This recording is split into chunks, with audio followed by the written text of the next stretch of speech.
Since 2013, the Caribbean Leadership Project has been transforming lives at the highest levels in the public services across the region.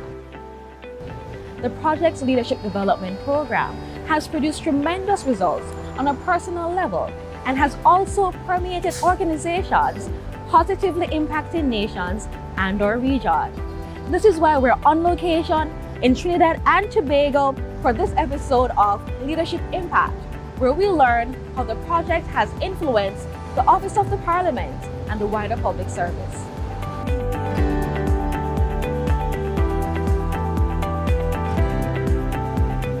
I am Jackie Sampson Miguel.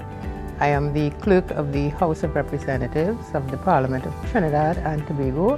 When I decided to participate in this program, I remember asking myself, why am I doing this? And of course, from the very first intervention, I realized that it was something I needed to do.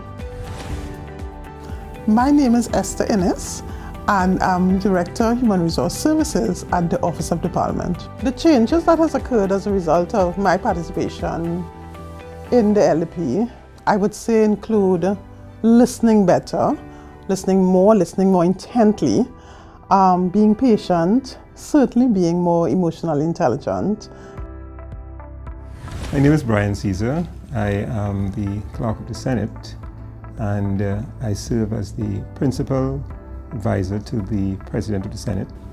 The leadership journey for me has been one that has taught me in the first instance that leadership is not a destination, it really is a journey. I've come to realize that as a leader, first and foremost, you must have a vision, and that vision must be shared with those people whom you lead. In other words, they must become involved, it must become a shared vision.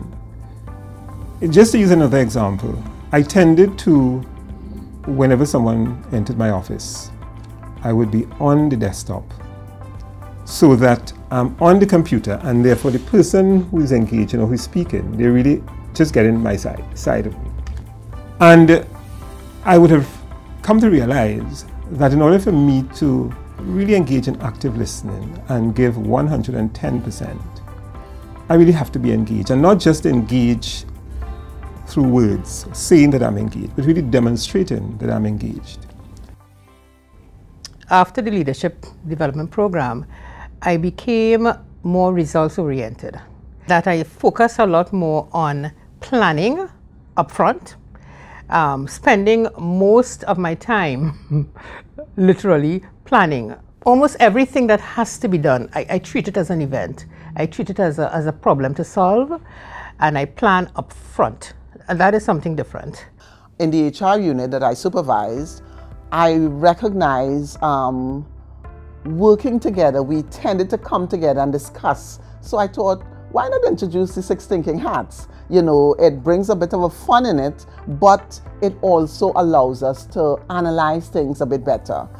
Mrs. Innes and I, we had a very close relationship because we had to work so closely together on all of the events. One of the things that she taught me was about the 6 thinking hats, and it really brought a new perspective for me on how I deal with my staff, because sometimes there are issues that you deal with, and sometimes you feel like throwing your hands up in the air.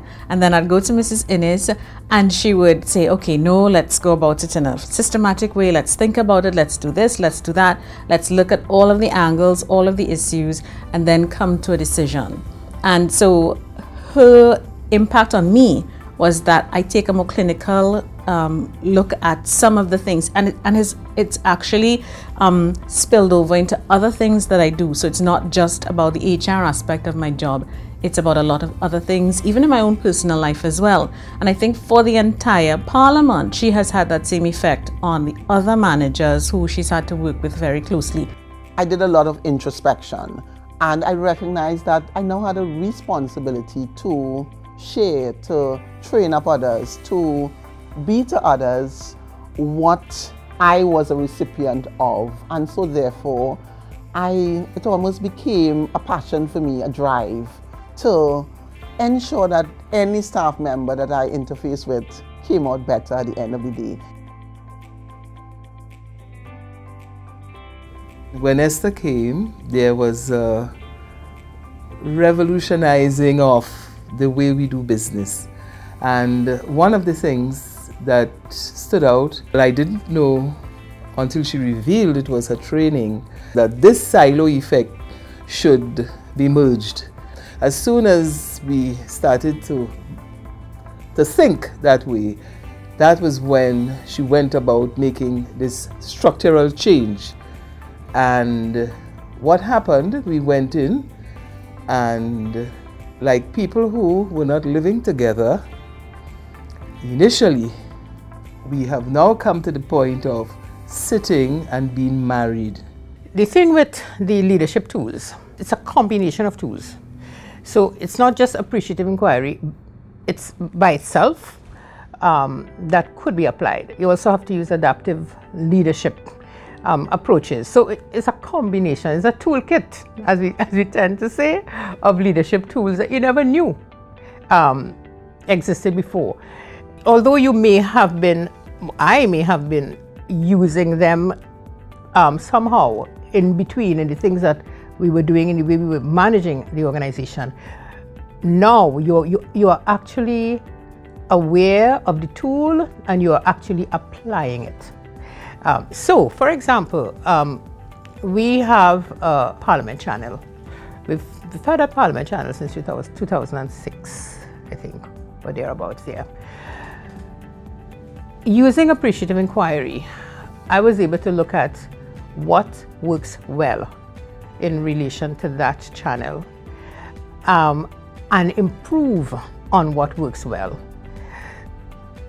Meanwhile, slowly dropping off the things that weren't working well. So that today, I think that the Parliament channel is is a premier public service initiative. So now you have a more informed public, a more participative public, and I think that the Parliament is closer to the people now because of that, of the Parliament channel. So we continue to improve the channel, we continue to educate the people, and we continue to look at what we're doing with a view to doing it better.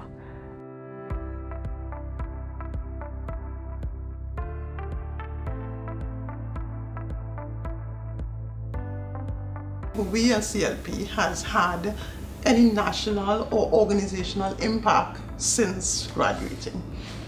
Well, I think definitely having participated in the regional bright spot competition, we had the opportunity to have an impact on an organization, specifically the Ministry of Social Development and Family Services, where we work with the ministry's team to improve processes and to improve the timelines with which they deliver services to the public, to citizens. So definitely that was an opportunity. In terms of my own,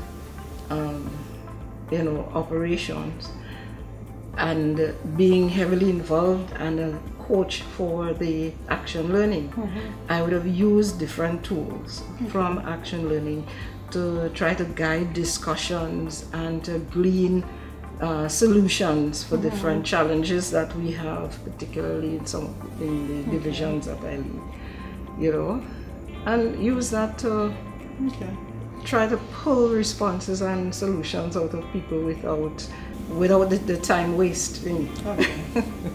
If you may put it that way. We definitely need to have some more discussion on that action learning, but let me just hear from Alicia a little bit.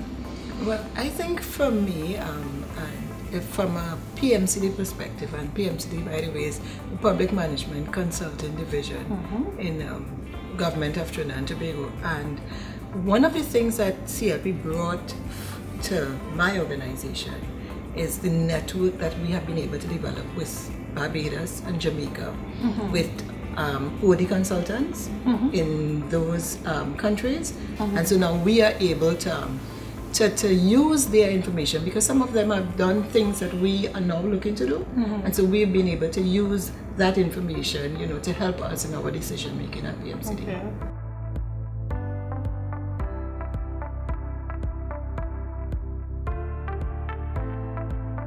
Another way in which the program would have helped in terms of changing my behavior behaviors and my attitudes really has to do with really empowering others.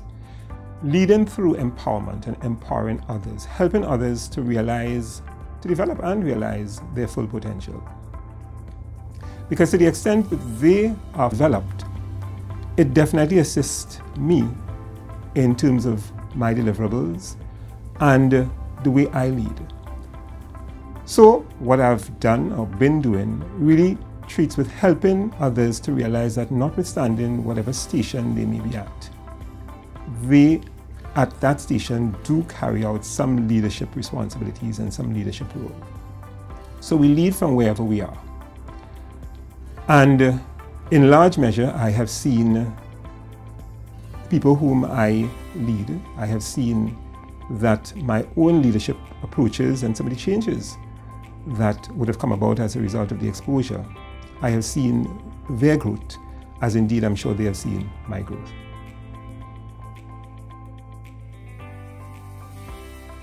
I have always known myself to be introverted, and so there are a lot of activities that I would shy away from. Since his participation, he has been volunteering me in a lot of exercises. For example, I recently participated in a training exercise for permanent secretaries and senior managers in the public service. That's not something I would have volunteered for at all. He has this hands-on and individual approach with all of his charges, and so it makes for greater cohesion in the team and, of course, greater outputs. In my leadership journey, I have learned that maintaining a sense of calm is the better approach, because people feed off of what you exude. And certainly if I am creating an environment that is fairly chaotic and that makes people feel uncomfortable, then I am not necessarily going to get the best out of them. So really creating an environment in which people feel as though they want to come to work, as though they are part of a larger team, as though their leader is somebody that they can approach. Having entered this organization and encountered a boss who is a CLP alumni totally blew my mind. I speak to my colleagues and I say to them, you all do not understand the difference that there is in having someone who is CLP aware. And that has created for me so many avenues, so many opportunities. Everything she pointed me to, it was something that I was interested in as a person and will help me grow as a leader. When I mentioned the toolkit that I got from the program, the toolkit included the people as well. Because before, you had colleagues upon whom you could rely, but leaders, other leaders who understand the challenge of leadership in the public service, there were few. Now, there are so many more people upon whom I can now rely for help. I rely on Brian all the time. All the time. I can't do this without someone like him. And then I have Esther. So the program has built for me a cushion when it comes to leading in the public service. So we have the ability now, to get work done faster through these networks of leaders in the public service, not only in Trinidad and Tobago, but throughout the region. And as a regionalist, I deeply appreciate that.